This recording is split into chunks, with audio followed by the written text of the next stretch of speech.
Sir, Siachen war memorial पे माननीय कवि श्री माखनलाल चतुर्वेदी जी की एक कविता है जो कहती है, मुझे तोड़ लेना वनमाली, उस पद पर देना तुम फेंक, मातृभूमि पर शीश चढ़ाने, जिस पद पर जावे वीर अनेक।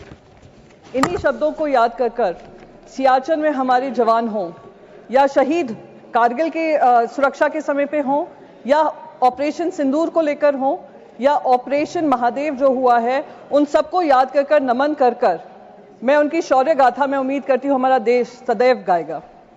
साथ ही साथ मैं उन सारे परिवारजनों को श्रद्धांजलि व्यक्त करना चाहूंगी जिनकी जाने वो पहलगाम में गई, आतंकी हमले में गई, पाकिस्तान स्पॉन्सर्ड आतंकी हमले में गई, और वो अभी भी उम्मीद कर रहे हैं कि हर तरीके से ऑपरेशन सिंदूर, जो कल खुद प्रधानमंत्री जी ने कहा कि ऑपरेशन सिंदूर अभी भी जारी है, उस ऑपरेशन सिंदूर के तहत उनको हर पैमाने पे न्याय मिलेगा और नापाक हरकतें जो पाकिस्तान से होती हैं उसको खत्म करने का काम हमारी वीर सेना करेगी। सर, कल प्रधानमंत्री जी ने ऑपरेशन सिंदूर के बारे में कहा वो अभी भी जारी है और मैं उनका शुक्रिया अदा करती हूं कि उन्होंने देश को याद दिलाया कि ऑपरेशन सिंदूर में जो हमारी सेना ने किया वो अब तक खत्म नहीं हुआ है, हम इनकी नापाक हरकतों को खत्म करेंगे। पर कुछ सुझाव मेरे भी हैं। जब पहलगाम हुआ था मेरे मन में भी बहुत सवाल थे। 2 हफ्ते पहले वहां पे गृह मंत्री जी गए थे और उन्होंने कहा था आतंकवाद को बिल्कुल समाप्त कर दिया है। 2019 में जब 370 धारा हटी थी, कौन भूल सकता है गृह मंत्री के वो शब्द जहां उन्होंने कहा था पीओके के लिए हम जान भी दे देंगे। तिरंगा यात्रा हुआ था, हम पार्लियामेंट्री डेलीगेशन जब गया था, हम जाने से पहले तिरंगा यात्रा हुआ था जिसमें गृह मंत्री ने कहा अब बातचीत पाकिस्तान से होगी तो सिर्फ पीओके को लेकर होगी। तो जब ऑपरेशन सिंदूर जारी था और अचानक से उस पर फुल स्टॉप लगा, मन में सवाल तब भी था कि क्या हुआ जिस वजह से हमें ये सीज फायर करना पड़ा, क्योंकि हम सिर्फ पीओके की बात करना चाह रहे थे। तो अब क्योंकि ऑपरेशन सिंदूर जारी है और प्रधानमंत्री जी ने ये कहा है, तो मैं बस 2-3 चीजें उनके सामने कहना चाहूंगी। सर, ऑपरेशन सिंदूर का हर हिस्सा, चाहे वो फिल्म इंडस्ट्री हो, चाहे वहां की न्यूज चैनल्स हो, चाहे उनके इन्फ्लुएंसर्स हो, हमने सब पे पाबंदी लगाई। सर, अब समय आ गया है कि क्रिकेट पर भी पाबंदी लगनी चाहिए। सर, हमारे विदेश मंत्री ने कहा कि मैं गर्व होता है इस बात का कि मैं उस पार्लियामेंट्री डेलीगेशन में शामिल थी जिसकी जिम्मेदारी मुझे सरकार ने दी थी। हम 33 देशों में गए।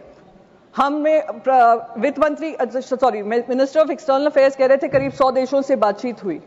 मैं तो कह रही हूं गृह मंत्री जी से, सर आपको बहुत जगह फोन करने की जरूरत नहीं पड़ेगी, एक इंटरकॉम पे ही फोन कर लेंगे।